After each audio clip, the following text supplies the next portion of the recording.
שלום וברוכים הבאים לעוד הדרכה של פיקס דיגיטל. והיום אנחנו נלמד על מסננים. מסננים זה אחד הכלים החזקים שיש במערכת ה-CRM ומאפשר לכם בעצם ליצור פילוחים וסינונים של הלידים, של הלקוחות הפוטנציאליים שלכם ושל הלקוחות הקיימים שלכם. אז דבר ראשון שאנחנו נרצה לעשות זה לוודא שאנחנו במודול לקוחות, פה מצד ימין, וכאן אנחנו נמצא את רשימת המסננים הקיימים. אפשר למחוק מסננים, אפשר לערוך מסננים ואפשר גם לשכפל מסנן קיים כדי ליצור מסנן חדש שהוא דומה לו באופן קל ומהיר. אז קודם כל לחצו על החץ הלבן מצד שמאל כאן. ליד כל מסנן יש חץ קטן. כשנלחץ עליו נקבל את אפשרויות העריכה שלנו. במידה וחסרות לכם פה אפשרויות עריכה, זה אומר שאין לכם הרשאות. אתם מוזמנים ליצור איתנו קשר, לשלוח מייל לספורט שלנו ונפתח לכם הרשאות בהתאם. אז שימו לב שיש פה אפשרות לערוך מסנן, למחוק מסנן, לשכפל מסנן ולהפוך מסנן לברירת המחדל, כדי שכאשר תיכנסו למערכת זה יהיה המסנן הראשון שאליו המערכת תיכנס באופן דיפולטיבי. אז בואו ניצור מסנן חדש. כאן יש פלוס כחול, אפשר ליצור מסנן חדש. נלחץ עליו. כאן אנחנו יכולים לתת שם למסנן. למשל, לידים שפנו ב30 ימים האחרונים. אוקיי? אחלה. כאן אנחנו בעצם יכולים לבחור עד 15 עמודות איזה נתונים, איזה עמודות אנחנו נרצה לראות במסנן הזה. למשל, אנחנו נרצה לראות את הסטטוס של הליד, את תאריך המעקב שלו, את השם, את הטלפון, אולי נרצה גם לראות את המייל שלו, אז נוסיף אימייל ראשי, נגרור את זה למקום הרצוי.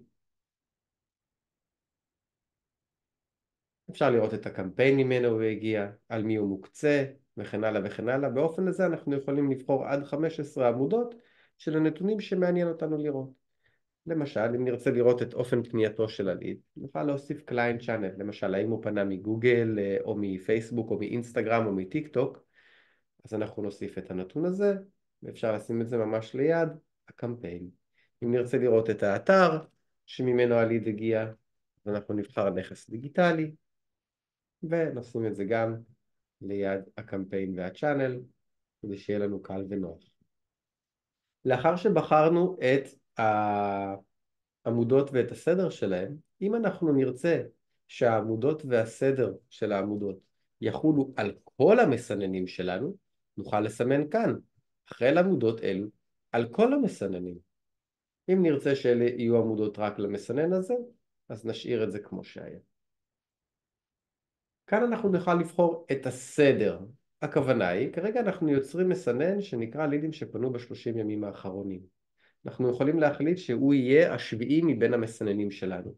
אז מסנן שניתן לו מספר 6 יהיה אחד מעליו, ומסנן שניתן לו מספר 5 יהיה עוד אחד מעליו. אנחנו ממליצים לעשות את זה בדילוגים. למשל, המסנן הראשון יהיה 1, המסנן הבא אחריו יהיה 5, המסנן הבא אחריו יהיה 10. הסיבה היא שאם בעתיד תרצו להוסיף מסנן חדש ולהכניס אותו בין שני מסננים, שיהיה לכם את הגמישות ואת המקום ואת הרווח לעשות זאת. אז אם נגיד אני אגיד שזה מסנן 1000, סביר להניח שהוא יהיה האחרון בתחתית המסננים. כאן אנחנו נבחר את שיטת המיון. מה הסדר שבו הלידים בתוך המסנן יופיעו? למשל, אני יכול לבחור שזה יהיה לפי השם בצורה אלפביתית, אוקיי? אז אם אני אבחר פה שם מלא, זה אומר שהלידים בתוך המסנן הזה יהיו ממוינים, מסודרים, לפי השם של הליד בצורה אלפביתית. באותו אופן אני יכול לבחור שיטות מיון שונות. למשל, אני רוצה לראות את הליד שפנה פנייה האחרונה בסדר יורד, זאת אומרת שהליד שפנה האחרון יופיע למעלה, וליד שפנה לפניו יופיע בהמשך הרשימה. וכאן אני בעצם בוחר את התנאים שצריכים להתקיים כדי שהליד יופיע במסנן זה. אני רוצה לראות לידים שפנו ב30 ימים האחרונים, אז אני מוסיף פה תנאי שצריך להתקיים. התנאי שצריך להתקיים זה שתאריך פנייה אחרונה של הליד הוא 30 ימים אחרונים, וזה מתעדכן אוטומטית. באופן דומה אני יכול להוסיף עוד ועוד ועוד תנאים. למשל, אני יכול ליצור מסנן שמציג לי לידים שפנו ב30 ימים האחרונים, ומוקצים לליאור.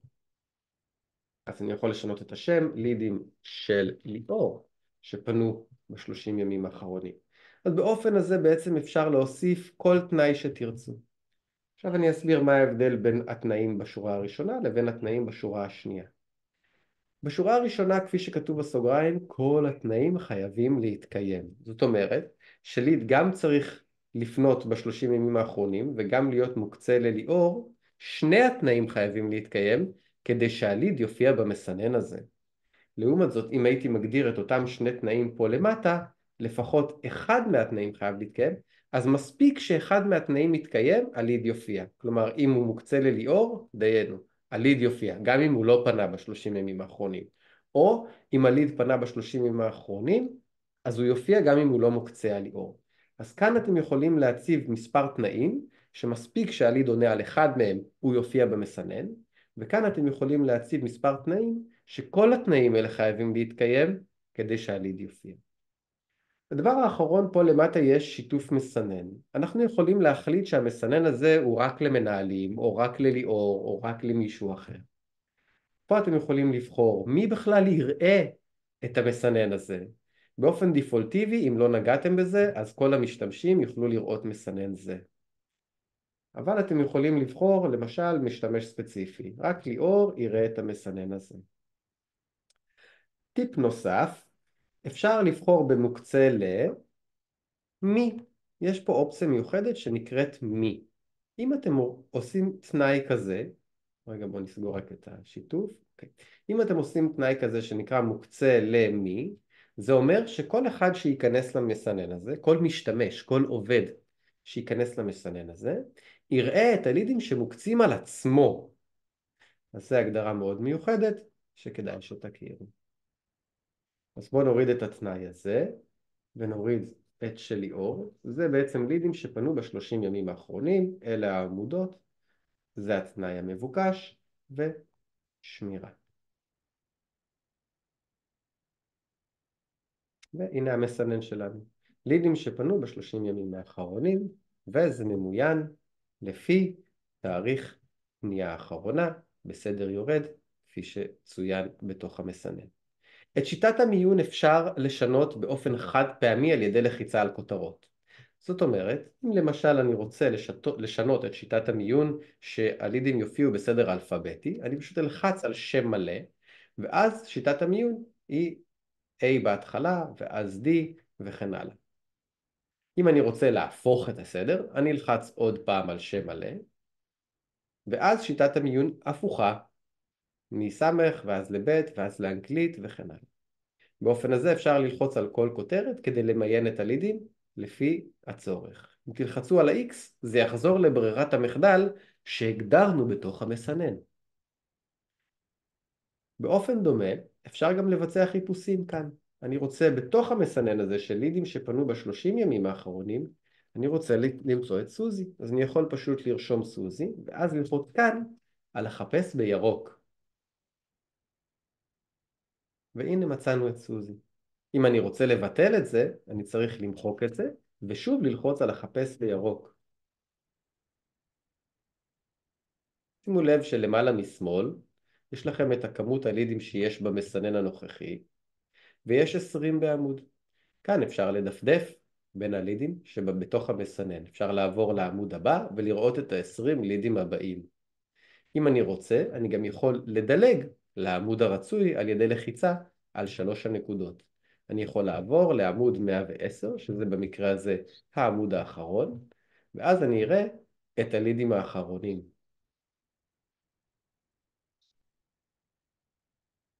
דבר נוסף, אפשר לייצא את המסנן הזה על ידי לחיצה על יותר ועיצוב.